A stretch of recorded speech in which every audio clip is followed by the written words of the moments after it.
The escape pod tumbled through the void like a dying star, its hull breached in 17 places. Inside, Kira pressed her four-fingered hands against the cold metal wall, trying not to think about the oxygen gauge spinning toward empty. The battle above had been brutal and merciless. Her science vessel had been caught between two warring fleets, shredded by weapons never intended for civilian craft. She was Vani, a species known across 3 spiral arms for their fragility. Her people were scholars, philosophers, keepers of ancient knowledge, and prey. Evolution had shaped them with soft skin, delicate bones, and reflexes too slow to matter when predators came calling. 17 other species had tried to conquer Velen Prime in the past 2 centuries alone. Only the protection of the Galactic Council had kept her home world from becoming a footnote in someone else's history. The pod shuddered. Kira checked the readouts with trembling fingers. She had maybe 4 hours of air left, and the nearest Council outpost was 6 days away at maximum drift. The distress beacon pulsed weakly, but she harbored no illusions. This sector was contested space, and whoever found her first would likely finish what the battle had started. 3 hours later, the pod lurched as something massive locked onto it with a tractor beam. Kira's twin hearts hammered against her ribs. She pulled up the external cameras and felt her blood run cold. A human warship. The vessel was enormous, bristling with weapon arrays that could crack planets. Humans had appeared in Council space only 40 standard years ago, emerging from an uncharted region with faster-than-light technology they refused to explain. They were bipedal deathworlders from a nightmare planet called Earth, where everything evolved to kill everything else. Gravity twice what most species could tolerate, an atmosphere rich enough to combust, oceans filled with electrically hunting creatures. But worse than their world was their nature. Humans were apex predators, clawing their way to the top of the food chain through cunning, relentlessness, and sheer ferocity. They could run prey to exhaustion over days, heal from wounds that would kill most species, and their forward-facing eyes tracked fleeing victims. Their teeth told the story, omnivorous cutting and tearing implements designed to consume anything. And they were always hungry. The archives contained reports, 3 Vani traders who had disappeared near human space. Council investigators had found nothing, but everyone knew. Humans had a dark reputation.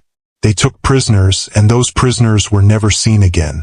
The pod clanged against the warship's docking bay. Kira backed into the furthest corner, gasping for breath.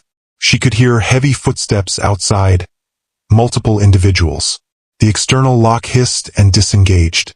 A human stepped through, massive, twice her height, broad-shouldered, muscles coiled with controlled power.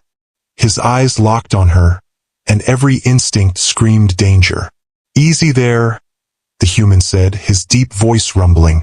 "My name is David. I'm with the human transport ship, Mercy. We picked up your distress call." Kira pressed harder against the wall. Her species had no concept of mercy in the human sense. She had studied their language during xenolinguistics training. The word came from their ancient texts when humans had been even more savage, building civilizations through conquest. Mercy was what a predator granted prey before the kill. "Please," she whispered. "Please make it quick." David's expression shifted. "Make what quick? You're injured. We need to get you to medical." He moved toward her, and Kira bolted toward the open door. 3 steps in, her legs gave out. Battle trauma, stress, depleted oxygen all catching up. She collapsed. The human caught her before she hit the ground. Kira thrashed weakly, panic overwhelming training. This was it. This was how she died, in the grip of a human predator far from home. Yet he held her gently, lifting her carefully and cradling her against his chest. "Someone get a medical team to Bay 7 now," he said into a comm device. "I've got a female, possible oxygen deprivation. Definitely in shock." Kira's mind struggled to process the scene. His grip was firm but gentle, supporting her fragile bones. She felt warmth radiating through his uniform. A smell clean and almost pleasant, not the musk of a predator. The medical bay was bright and sterile. David laid her on a bed built for human proportions, far too large for her small frame. Another human, a red-haired woman named Dr. Lisa, appeared with medical instruments Kira recognized as scanners. "Hey there," she said softly. "You're safe now. Can you tell me your name?" "Kira," she managed. "I'm going to run some scans. This won't hurt. I promise." The scanner hummed over her body. Kira watched the two humans work efficiently, clinically, without aggression. Dr. Lisa found a gash on Kira's leg from shrapnel, cleaned it, and sealed it with gentleness that seemed impossible for such large, powerful hands. "You're dehydrated and have minor radiation exposure. Nothing we can't fix. I'll start 4 fluids and basic nutrients compatible with your physiology. You'll need to stay for observation for at least 12 hours. "You're not going to eat me?" Kira whispered. The silence was deafening. "No," David said quietly. "We're not going to hurt you.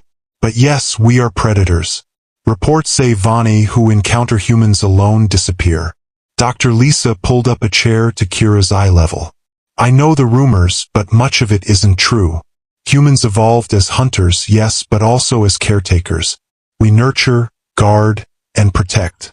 Those traitors everyone whispers about, we found them and returned them to council space." Kira felt tears gathering. "You saved them." "We did," David confirmed. "And we'll save you too. The Mercy is a hospital ship. We respond to distress calls in contested regions because council vessels won't risk it. 17 different species rescued in the last year alone." The 4 began to flow. Kira felt panic receding, clarity returning. She looked at the enormous humans standing over her and saw something she never expected. Kindness. "Why?" she whispered. "Why risk yourselves for strangers?" David was quiet a moment, then said, "We know what it's like to be afraid. Humans spent thousands of years hurting each other, being predators to our own kind. We built weapons capable of ending life. But we learned we could grow. Just because we could be monsters doesn't mean we have to be. Every human carries both capacity for violence and for compassion. We choose daily which one to feed." Kira let her tears fall freely. "Now I thought you would devour me." "I know," David said gently, "and I'm sorry you were that afraid. But I promise, on my honor as a human and Mercy crew member, you are safe here. We will protect you, heal you, and return you to your people." As consciousness faded, pulled by sedatives toward healing sleep, Kira realized something profound. Humans were predators, yes, but they were also guardians who had chosen to use their terrible strength not to harm, but to protect. Please follow my channel for more videos. One click from you can change my life.